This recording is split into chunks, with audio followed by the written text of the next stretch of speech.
ใส่แขนกับตัวนี้เข้ากันไปแล้วนะบ๊ายบายไผ่มักสไตล์นี้กับไปทำเลยเด้อเอาไว้ใส่ลิ้นสงกรานต์นะห้ามเพิ่นตั้งอยู่4 หอมเด้อไปทุกคนไปเลาะซื้ออันเครื่องกิฟต์ช็อปกันเนาะมื้อนี้จะมาซื้ออันใส่คอเด้อใส่คอกับใส่แขนเนาะที่เขาเจ้าอันห้อยขายฮะนะเอาไว้ใส่ลิ้นสงกรานต์เนาะ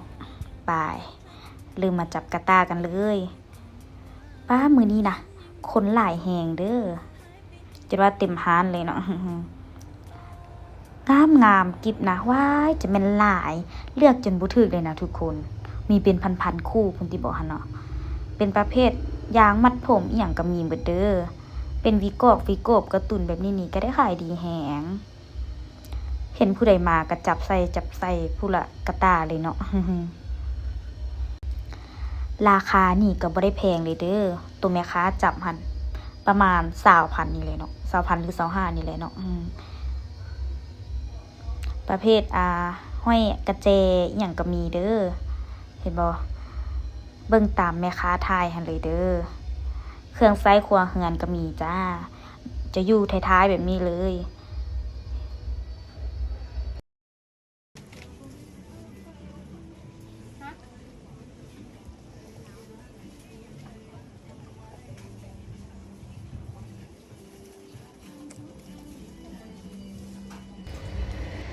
เด้ตัวนี้แหละเนาะเป้าหมายของเฮา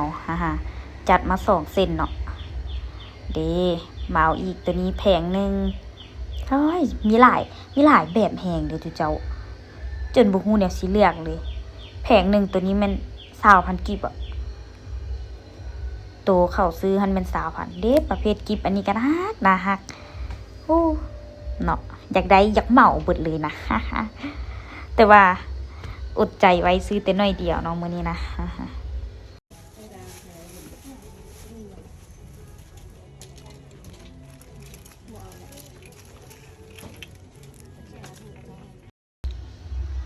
ตุ้มหูก็มีเด้อเพิ่นจะขายยกแผงแบบนี้เลย เห็นบ่สวยเดอันนี้ก็ย้อนวัยเด็กเนาะสติกเกอร์ เขาก็จัดมาตั้งว่าอันนึง เอามาติดนั่นติดนี่ ตอนยังน้อยนะมักลิ้นแหงเด้อสติกเกอร์อันนี้นะเห็นอยู่ใส่นี่ต้องได้ซื้อร้านเพิ่นนี่เกือบว่าเครื่องครบเลยเนาะเครื่องประเภทกิฟต์ช็อปแบบ DIY อย่างก็มีเลยเห็นบ่กระเป๋าน้อยแบบนี้ก็น่าฮักเนาะเอาไปใส่อันใส่บิ๊กไซส์2อันเดี๋ยวนี้นะ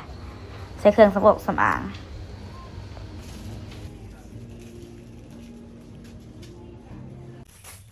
สบายดีอันนี้เนาะจะเป็นเครื่องที่เราไปซื้อมาเมื่อกี้นี่มาเบิ่งน้ำกันว่าจะมีอย่างไงของมาจุกมาจิกอะไรนะ อันดับแรกก็คือสติกเกอร์ทุกคนย้อนวัยเด็กเป็นไงนะฮัก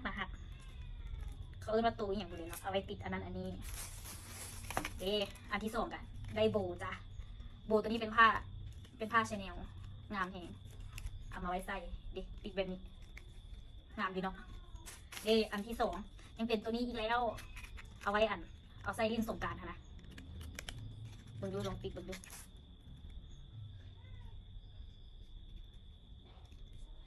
ก็งามดีเนาะ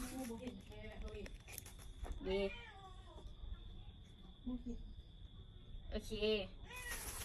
สงกรานต์นี่มันจะเป็นกันเนาะใส่กิบหลายๆอันนี้เป็นใส่คอเด้อตัวนี้นะงามตัวนี้เป็นกีดอกจำปาปีนี้จะเอาสีฟ้าเส้นที่2ของเฮาก็จะเป็นสีบัวเนาะสีบัวบ้านๆเลยแหละงามเนาะเป็นดอกจำปาแบบนี้นะงามหมดทุกคนซื้อได้2 เส้นกับพอแล้วเนาะเห็นปะงามได้ปลอกแขนมาพร้อมเนาะปลอกแขนนี่ซื้อ2 เส้นเด้อใครอยากได้คือเขาละเมนอันไปซื้อยูฮันตัวเขารีวิวฮันเลยเด้อมีเครื่องหลายแหงแต่เขาเอาไปซ้ำนี่แหละเนาะได้ใส่คอได้กิฟต์แล้วก็ได้กิฟต์อันนี้เอาไว้ดึงสงกรานต์ได้ใส่แขนแล้วก็ได้สติ๊กเกอร์ย้อนไว้ติดเห็นมันน่าฮักก็เลยซื้อมาจะเป็นหัวหน้าแทบ้านเนาะตอนมาก็แวะซื้อเต้าหู้กินตัวนี้ซื้อยูฮัน4 ไข่แซ่บแม่งลองใส่คอมันก่อนมันจริงงามปะใส่ตัวใดขึ้นใส่ตัวดึงขึ้นทุกคนสีบัวหรือสีฟ้านี่ ฟ้าขึ้นก่อนเนาะเรามาแกะใส่เบิ่งเนาะว่าจะเป็นยังไงเบิ่งแกะตัวนี้ออกก่อนใส่กระงานดีเนาะเอาไว้ใส่มือสงกรานต์นี่ดี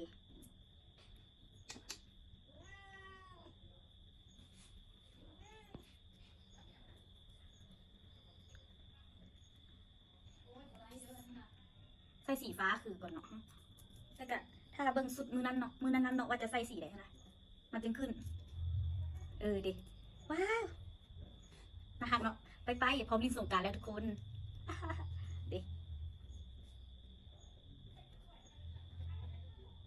ไปลองตูเส้นตัวนี้กันเนาะโอ้สีฟ้านี่ก็งามมาดิ